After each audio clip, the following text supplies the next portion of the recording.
This is the Mo Patton Sports Videocast with Maurice, Patton, and Terrence Smithson. LT360 is a health and weight loss company based in Brentwood, led by Coach Scott Oatsvall and Brent High.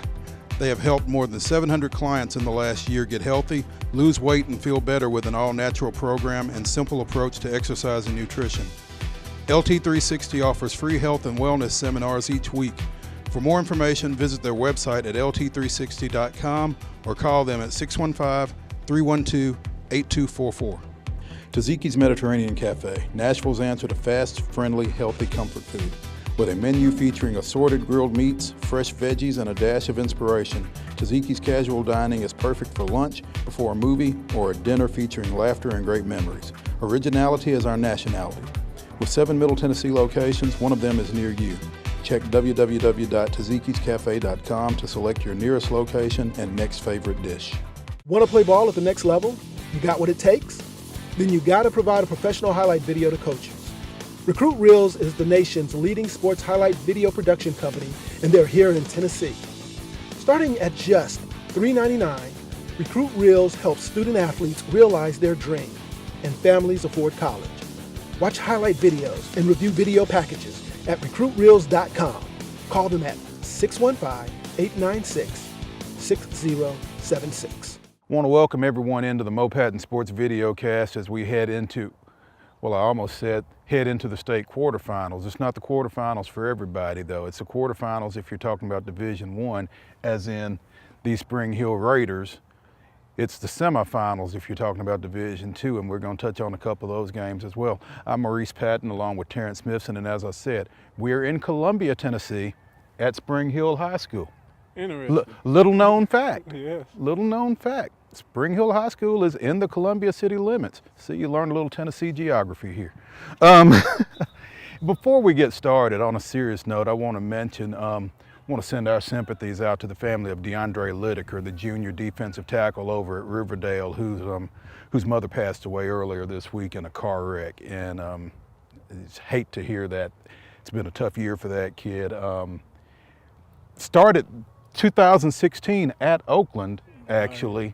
Wound up transferring to Riverdale, tore an ACL earlier. Did he play at all this year?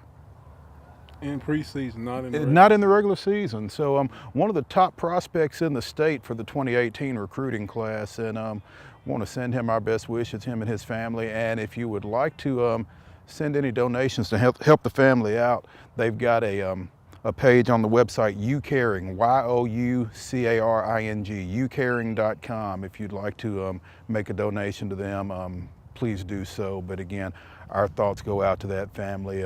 Tough time, obviously. Getting back to football, one of the biggest games possibly in the state this week. Over off I-24, just southwest of Nashville, when Independence, the defending Class 5A state champion, takes their 27-game winning streak on the road to Cane Ridge, undefeated Cane Ridge at 12-0. This one's going to be fun.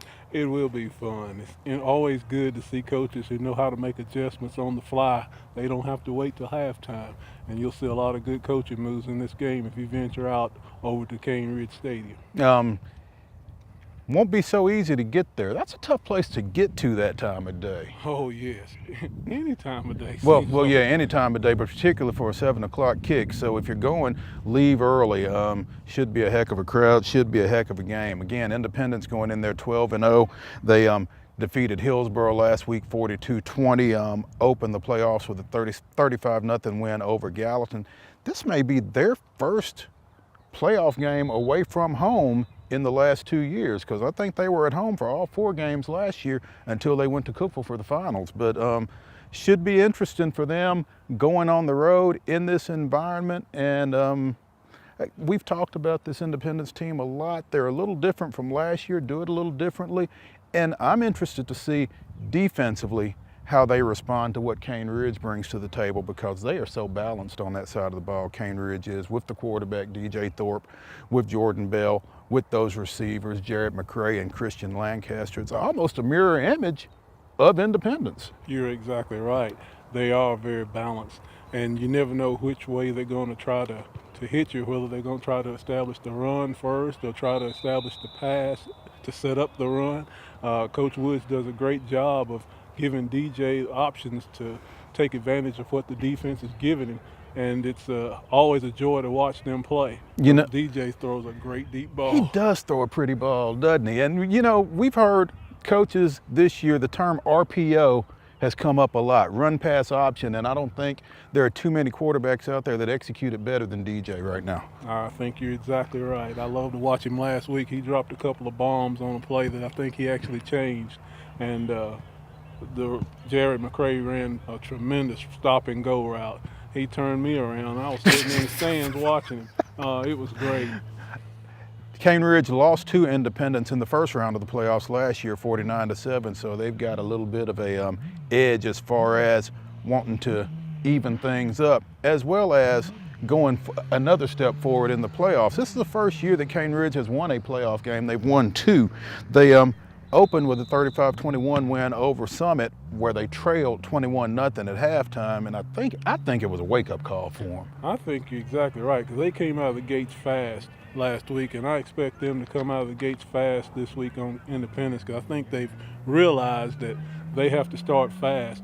And one thing that they're really going to have to work on is the special teams, protection on extra points and field goals and punts. They had issues with that last week, and they've had issues with that the whole season, and that's going to be a problem for them against Independence, because they're going to need all the points they can get. They missed 3 extra points last week, and had a punt where they forced Beach to punt. The punt hit one of the return people in the back in the air. And can't have those type mistakes this time of the year. Against a team like Independence, like you said, Cane Ridge defeated Beach 25-7 last week. They were up 25-0 in that game, but as you said, only converted 1 of their 4 extra point attempts. And we've talked about special teams both on the video cast and on the podcast. You got to be sound in all 3 aspects, especially this time of year. If you're going to win a championship, you have to play championship football. And they've had an issue with the special teams all season, so it doesn't appear that it's going away. And in order for them to win this game, they're going to have to boat race Independence to win this game. But I think if it's close, they lose. And they do have the capability of boat racing people now. They've scored 34 or more 8 different times this year, so they can throw some points up. But again, Independence's defense with Allen Watson back there on the back end and Hunter Dupree at linebacker, David Demke and Michael Weathers bringing the heat up front, it's going to be a heck of a matchup. It will, with Blake Bradley in the line for the Ravens and Peter Brown. It's going to be a war in there on the offensive line for Cane Ridge.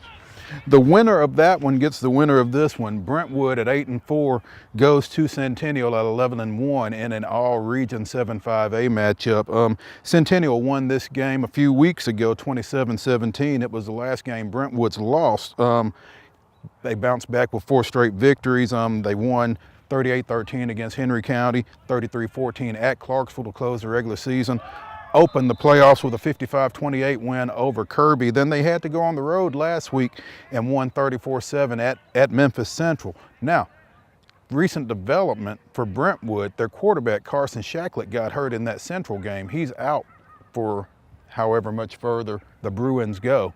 And Caden Dreyer is likely to step in there, and he's been playing some running back for him. He and Shacklett kind of battled for that quarterback spot early in the year. Shacklett won the battle and was really starting to take control of that offense as a dual threat guy back there. So, you know, making that transition from Shacklett to Dreyer in a quarterfinal game may not be the easiest transition for the Bruins. That's going to be a tough one, because Shacklett was the leading rusher and top passer for the team. And when you lose that kind of production, that's going to really hurt. And so obviously it's going to kind of throw things on Colin Rudolph at the running back position and Christian Lebrecq and that receiving core. They're going to have to make some plays for Dreyer to have a chance to stay in there against this Centennial team that's really been playing some good defense here down the stretch. They opened playoffs with a 35-12 win over Bolton, and then defeated Henry County 21-0 last week, second win over Henry County in 3 weeks, having beaten them to close the regular season. Centennial's only loss was back in week 2, 31-21 to Independence. Really playing some good ball right now. They really are. Clay Carter, the senior middle linebacker, is really bringing it. Nick Bell and Nolan Daniel and those guys, and of course the Mr. Football semifinalist. Finalist. Oh, he's a finalist. He's a finalist now. Eli Katina. Hey, they've got it, man. They've got a lot of good players. And they've got some guys that can run the ball for them. We've talked about Zion Lee. We've talked about Jerry Wilson. Also, look out for Tavion Fleming. And I'm thinking that this is going to be a game where their wideouts step up. Trey Stewart at quarterback. I think he's going to have an opportunity to make some plays in the passing game with Devious Chrisman and Austin Waddell out there on the edge. So keep an eye on that. But again, it'll be interesting. Again, Brentwood lost this game 27-17 to Centennial late in the regular season. You got to think Coach Crawford's going to come up with some things to try to even things up a little bit. I think you're right, and I think most of the things he's going to come up with on defense is probably going to center around Christian LeBrecq, his 6'6", 230-pound defensive end. He's a good ball player, and I think he's going to try to make something happen and shut the Cougars down in the backfield before they get going. Now, that might be the way to defend them is get to them before they get going, because once they get going, they've got some guys that can really hurt you in the open field. One other game we want to get to here before we step away. In Class 1A, Nashville Christian, the defending 1A state champions at 10-2, go down to Wayne County, undefeated Wayne County at 12-0. Nashville Christian defeated Huntington 27-26 last week in the second round after opening with a 42-3 win over Collinwood. The Eagles have now won 6 straight. Their 2 losses came to Pope John Paul II and to White House Heritage. Well, you know my favorite player on that team is safety Jesse Watson, man. He plays with an attitude. He's like, nobody on this field can touch me. When he's returning the punts and kicks, I love to watch him because he just has that give him a leg and take it away kind of attitude, like you can't touch me, guy. Slater Howard back there at safety is also a key to the Eagles on the defensive side of the ball. They've got those 2 running backs as well, Leland Wilhoit and Xavier Myers. And Brent, I thought you were going to say Brent Lawless was your favorite player. Well, Brent is a given because he's the main lineman on the team. I mean, you have to commit a double team to him and maybe even a triple team at this level because he comes off the ball like a house of fire. And when he gets in the backfield, I mean, he creates all kind of havoc. This guy can tackle the whole backfield and throw people away till he finds the one with the ball. Brant's a Mr. Football finalist, as is the Wayne County quarterback Preston Rice, who has accounted for more than 3,300 yards and 49 touchdowns to this point. And again, Wayne County 12-0. They defeated Gordonsville 25-3 in last week's second round after opening with a 45-7 win over Middle Tennessee Christian. And again, this is a team that can score some points, 34 or more in 11 of their 12 games. Yeah, and back, number 20, Joe Burchett. He also plays middle linebacker. He's the key to that team, in my opinion. I know the quarterback is up for Mr. Football, but Mr. Burchett seems like to me he's the straw that stirs the drink. Middle linebacker slash running back. I like that combo. Slash tight end. He catches passes and runs them in for touchdowns. So, hey, he's a Mr. Versatility. There we go. There we go. Hey, that'll get you started as we look at this Friday's playoff games. We got some more to take a look at. Stay tuned. John Mayer Builders proudly sponsors Mo Patton Sports Videocast. With over 1,500 homes built in Middle Tennessee, John Mayer Builders knows the importance of families and communities. They have numerous business awards to their credit, proving that John Mayer Builders is built to win. Like them on Facebook. John Mayer Builders, our reputation is building. Express Employment Professionals, North Nashville and downtown, owned by respected business leaders Christy and Jason Patrick, is the premier employment agency in the community. Express is one of the community's largest employers, consistently working over 500 people at over 125 private businesses each week in Davidson County. Whether you are a company looking for the next great employee or a candidate looking for the next great job, Express is the employment resource for you. Call them at 615-313-3690 or visit their website at www.expresspros.com/InNashvilleTN. Like them on Facebook at Express Employment Professionals, Nashville North in downtown. Terrence, I know you're not a big fan of rematches, but we've got one in Division II AA that's going to be worth the price of admission and then some. When Ainsworth goes over to Montgomery Bell Academy, the Tigers going in at 8-3, MBA 9-2. Ainsworth defeated MBA 21-20 in the final game of the regular season, and I feel like that one's probably sticking in the Big Red's craw right about now. Oh, I'm sure it is. And Logan Cashwell and Austin Streety on that defense, they're probably chomping at the bit to get a hold to Ainsworth after losing that game, because they didn't expect to lose it. Yeah, they didn't expect for Ty Chandler to get held down the way he did either. So I'm interested to see how this one goes this time around as far as them being able to spring Ty loose. And also what Ainsworth does offensively. Again, there's a distinct difference in that team when Nicky Clifton is on the field and when he's not. The junior running back has been huge for them when he's been able to play. He missed the Father Ryan game late in the year. He missed the first 3 games of the season with a wrist injury, but he's been really productive for them. Makes a difference for him offensively, going with the quarterback Jalen King and with Rodney Owens, who goes both ways for him at receiver and at defensive back, Louisville commitment. Well, it gives them balance when Clifton's in the lineup. They got somebody that they have confidence in and that the team has confidence in. And when you have confidence in whether you're running or passing, hey, it makes you hard to stop. And kind of saw Ainsworth coming on as the season progressed. I felt like they were going to be a factor in the D2AA playoffs, even with their slow start. And sure enough, it's kind of played out that way. They went down to Briarcrest and won 49-21 last week to advance back and get into this rematch.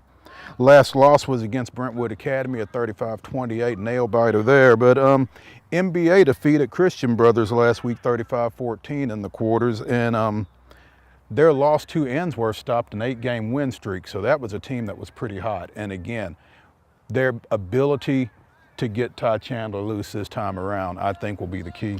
Well, in order to get Ty Chandler loose, they're going to have to be balanced. You can't just turn around and give it to Ty 40 times. You're going to have to have some passing in there, or find somebody else to tote the mail besides him while he's on the field, because, you know, the defense is going to key on Ty. And if they can do that and get some diversity and balance in the offensive game plan, hey, they can win this game. And Ty Allen, the quarterback, the other Ty, I guess, will kind of be a key as far as achieving that balance, or how closely they're able to come to doing so. If they can make some plays in the passing game, kind of changes things for them, I think.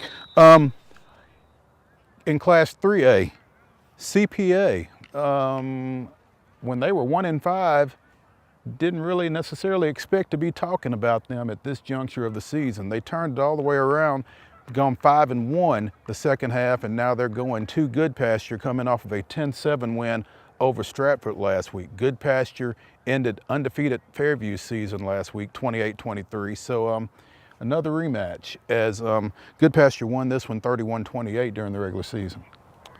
Good Pastures just turned it all the way around. They made a 180, and they're headed in the right direction. And Mr. Jermaine Mason is the leader of the pack. And I believe he's going to be instrumental in them having success against CPA Friday night, along with Cameron Tompkins. And Cody Crider. Crider scored 3 touchdowns in that Fairview win. Mason scored the game winner on a 21-yard run. And so they're getting some things done on the offensive side of the ball. And I think they're going to have to, because it looks like CPA is really kind of starting to pull things together. They really are. And they got a young gun back there at quarterback, a sophomore quarterback that's got a real high QBR. And his touchdown to interception ratio is 2-1. And that's what you want to see out of your sophomore quarterback. Your sophomore quarterback, Ryan Elledge, really getting it done. He's kind of getting a feel for that offense, starting to make some big plays in that offense, and he's going to be the key for them going on the road in this quarterfinal matchup. CPA, like I said, they defeated Stratford 10-7 last week. They opened the playoffs with a 51-30 win down at Camden, so a big win for the Lions there. Good Pasture opened with a 36-20 win over Harpeth in the opening round. So a couple of teams have got some familiarity with each other, and again, I guess when you get to this juncture of the playoffs, there aren't a whole lot of bad games, but this one just kind of sticks out as a particularly good matchup. Hey, everybody's a tough out when you get to this level, and it should be interesting. No doubt. This one here, Spring Hill, 7-5. This team started out 4-1. They lost 4 straight in the middle of the season. One of those 4 was a, where is it? Can't read my notes. No, they lost to Marshall County 49-12 in week 9 as part of that 4-game skid that they went through. The next week they lost 43-42 down at Lipscomb, but they've since won 3 games in a row and feeling pretty good about themselves, primarily behind the junior tailback, Dante Smith, who rushed for 315 yards and a pair of touchdowns in their 45-31 win over Page last week. Also had a 98-yard kickoff return. This kid's electric. Hey, you can feel good about yourself when you have a Terrell Nunn and a Jacquees Oglesby on your line. When you got 6'3", 280 over there on each end, it makes you feel pretty good about snapping the football. It's funny how your confidence goes up with that kind of size up there. Those guys are massive. And they've got some talent on the defensive side. When you take Nunn and Oglesby over on that side, you've also got Caleb Terrence at linebacker, and Smith plays some back there in the secondary. TJ Ennis is back there at safety. Again, they're playing with some confidence. They're 7-5 right now. They opened with a 28-8 win on the road at Stone Memorial, turned around and beat Page, a team that had beaten them during the regular season. But they're really going to have to put their big boy pants on Friday night, because this Marshall County team went 9-1 during the regular season. They've won obviously back-to-back playoff games, but more significantly, their last 3 wins have been in shutout fashion. They blanked Page 51-0 to close the regular season. They defeated East Hamilton 46-0 in the first round, and then they beat a really good Giles County team 45-0 last week after beating them 45-10 during the regular season. So they've really taken that defense to another level. They really have. They're averaging, 9 points a game giving up on defense. I mean, that's great. As a defensive coordinator, boy, you'll take that any day of the week.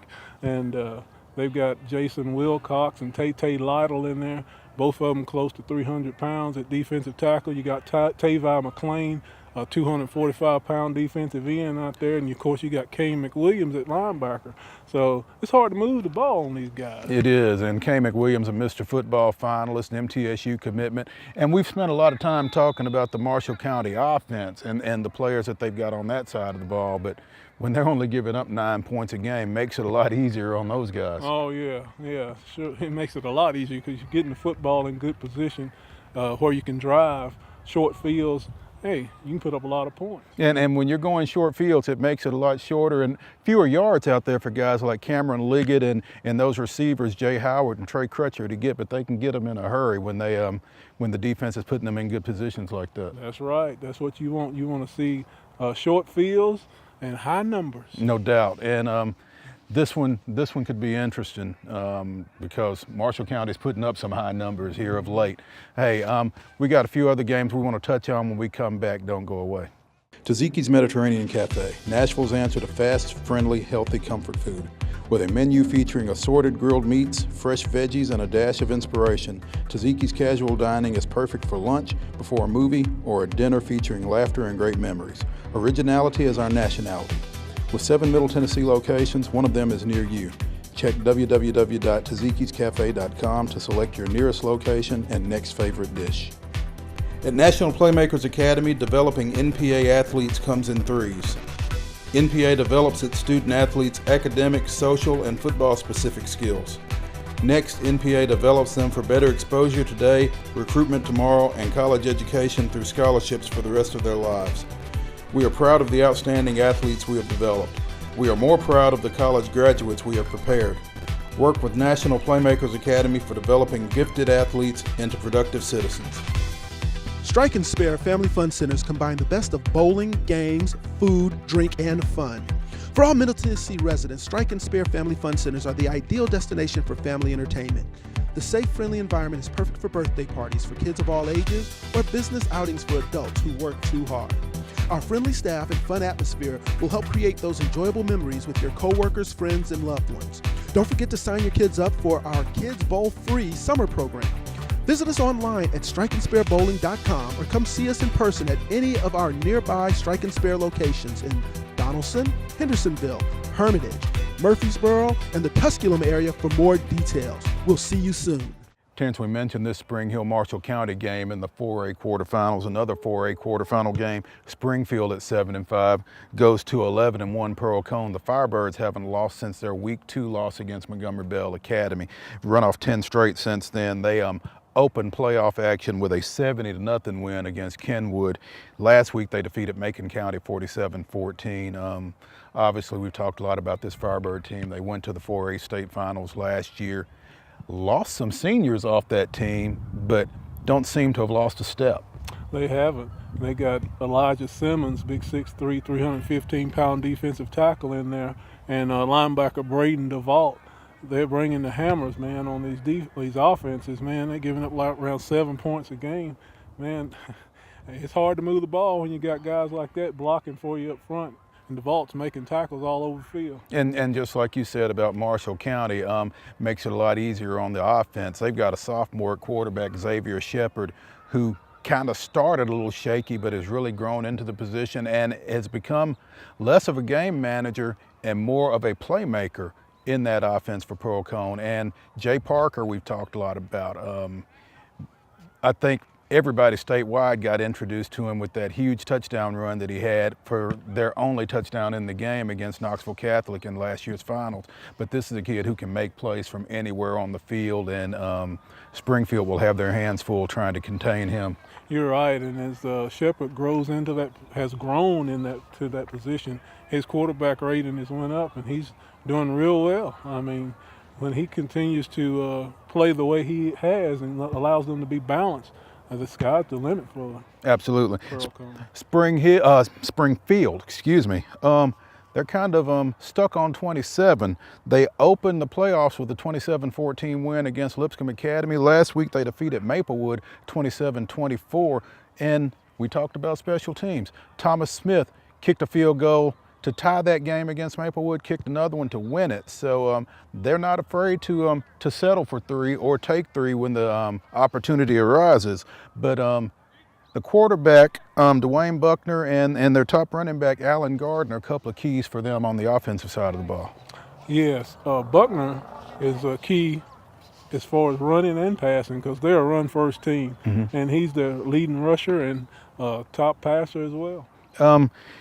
Should be interesting from a standpoint that Springfield lost to Pearl Cone. Lost my train of thought there. Lost to them earlier in the regular season again, as Pearl Cone has run off 10 straight here. So Springfield also lost their final 2 games of the regular season. One of those, that 41-14 loss to Pearl Cone, also lost 10-9 to Macon County. So be interesting to see what kind of adjustments they make from that Week 10 loss to kind of narrow that gap this time around. Well, when you lose that late in the season, doesn't give you much time to make adjustments, and we'll see how it goes. But I expect the Firebirds to come out on top. Yeah, I think you're probably right. Another game in Division II AA as Baylor at 8-4 returns to Brentwood Academy. The Eagles 8-2. Baylor got off to a 4-0 start this season, came to Brentwood Academy, dropped a 35-0 decision there. They've kind of righted the ship a little bit, the Red Raiders have. They've won a couple of playoff games. They defeated Pope John Paul II 35-20, and then last week they defeated Memphis University Schools 16-12. So coming in here, riding a little confidence. Brentwood Academy seems like they took the sails out of them the first time they played them when they beat them so bad. They went on in a funk, so to speak. Yeah, they lost three or four or five. They lost 4 or 5 there. Yeah, and now they're back on track, and whatever problems they seem to have, they've seemed to undone them. Well, or solved them. To this point, anyway. Brentwood Academy, meanwhile, has won 3 straight since they lost to MBA earlier this year. They defeated McCallie 42-32 to close the regular season. Then they turned around and beat McCallie last week 37-29 in the second round of the playoffs over there. Also defeated Father Ryan 52-3 in their next to last regular season game. So the Eagles have started to kind of go upward as they head toward the state finals. And getting some play on the defensive side of the ball out of Cameron Johnson. He's had interceptions the last couple of weeks, returned 130 yards for a touchdown to seal the deal last week against McCallie. Now, Cam Johnson is coming on of late because I kind of wondered about him earlier in the year, but he's coming on now. And I expect he's going to have a big night Friday night. And on the offensive side of the ball, Mike Archie really emerged for them in the passing game last week. 5 catches for almost 150 yards. Also, Daniel Taylor continuing to make big plays for them, catching balls from Jeremiah Oatsvall. So that offense is up and rolling, and Baylor trying to slow them down may have a challenge there. Well, if Isaiah Strother can have a good game on the offensive line for Baylor, and they can run the ball and kind of shorten the game, it might help them keep the score total down for Brentwood Academy, because Brentwood Academy has had problems keeping the score down. They've letting their opponents score a lot. But they can score a lot. Yeah. So but if they can get the run game going and kind of shorten it, it might even things up some. looking at Class 6A in the quarterfinal round, got 4 local teams taking on 4 out-of-area teams. Hardin Valley at 9-3 comes into undefeated Oakland, and Hardin Valley coming off a 17-14 win over Riverdale last week. Man, talk about teams with defenses. Now, Oakland is scoring 50 points a game, 50, and they're giving up 5. Well, 4.5, but I rounded. Round it up, round it up. I mean, hey, that's some defense for you. No question. And they've scored 10 or 11 non-offensive touchdowns this year. So when you've got defense and special teams that can put points on the board, that's definitely a plus for you. It is, and they got a defensive lineman in there, Christian Cantrell, that's got 16 tackles for a loss, and Brandon Turner, I believe he's a defensive end / outside linebacker. He's got 16 tackles for a loss, and we normally don't talk about them. It's always Chris Amwimir and Caleb Oliver and Jacoby Stevens and Blake Spencer. The list gets long when you start talking about Oakland, but they've got a world of talent on both sides of the ball over there, and not quite sure Hardin Valley has seen this kind of talent. I think you're right, and they may get a chance to rest up some guys this time of year. You banged up, and I think Mr. Oliver, Caleb Oliver, is a little banged up, so they might get to rest a little bit Friday night. They may need it. Yeah. Because the winner of that one catches the winner of Blackman at 9-3 going over to undefeated Maryville. Man, that's going to be a tough one for Blackman. But they have some balance of late, so they may have a shot. Be interesting to keep an eye on them. They're coming off of a 38-35 win over Bradley Central. Kicked a field goal late to win that one. And this is a Blaze team that we talked about some early in the year and kind of felt like they were underperforming a little bit. Seems like maybe they've kind of straightened some things out here down the stretch. Well, I think the coaching staff got some things ironed out. The players were performing, and I think they'll continue to perform if they help them. On the west side of the bracket, Franklin at 10-2 goes to undefeated Whitehaven, and we were talking about the talent that Hardin Valley is going to see in this Oakland team. This may be a little bit of a wake-up call for this Franklin team as well. Whitehaven's got talent all over the place. They do, and they've got size. They got a cat over there, 6'6", 350 pounds, and he's the largest of the large. I like that. Franklin comes in off of a 31-10 win over White Station. Whitehaven defeated Overton 30-0 last week. And again, the winner of that one gets the winner of 7-5 Ravenwood going to 11-1 Cordova. We did not expect to still be talking about Ravenwood at this point of the season. Correct. We didn't. That's just a testament to the coaching staff and the resiliency of the players over there. They've apparently got great senior leadership, and they've solved some issues and got round pegs in round holes and and they're making it happen. They are the defending Class 6A state champions, not quite ready to cede that title just yet. They went over to Mount Juliet last week and defeated the Golden Bears 38-35, their second win over Mount Juliet this year. And Cordova defeated Collierville 28-21. That's a Collierville team that knocked off Wilson Central in the opening round. So this Cordova team, again, 11-1. Be interesting to see what Ravenwood comes up with them going on the road here. It will. Cordova is a balanced team. They're kind of like Ravenwood. They both run and pass, and they're very good at both. And it'll be interesting to see exactly who can take over this game or whether it turns into a shootout. LT360 is a health and weight loss company based in Brentwood, led by Coach Scott Oatsvall and Brent High. They have helped more than 700 clients in the last year get healthy, lose weight, and feel better with an all-natural program and simple approach to exercise and nutrition. LT360 offers free health and wellness seminars each week. For more information, visit their website at lt360.com or call them at 615-312-8244. Taziki's Mediterranean Cafe, Nashville's answer to fast, friendly, healthy comfort food. With a menu featuring assorted grilled meats, fresh veggies, and a dash of inspiration, Taziki's casual dining is perfect for lunch, before a movie, or a dinner featuring laughter and great memories. Originality is our nationality. With 7 Middle Tennessee locations, one of them is near you. Check www.tazikiscafe.com to select your nearest location and next favorite dish. Want to play ball at the next level? You got what it takes? Then you got to provide a professional highlight video to coaches.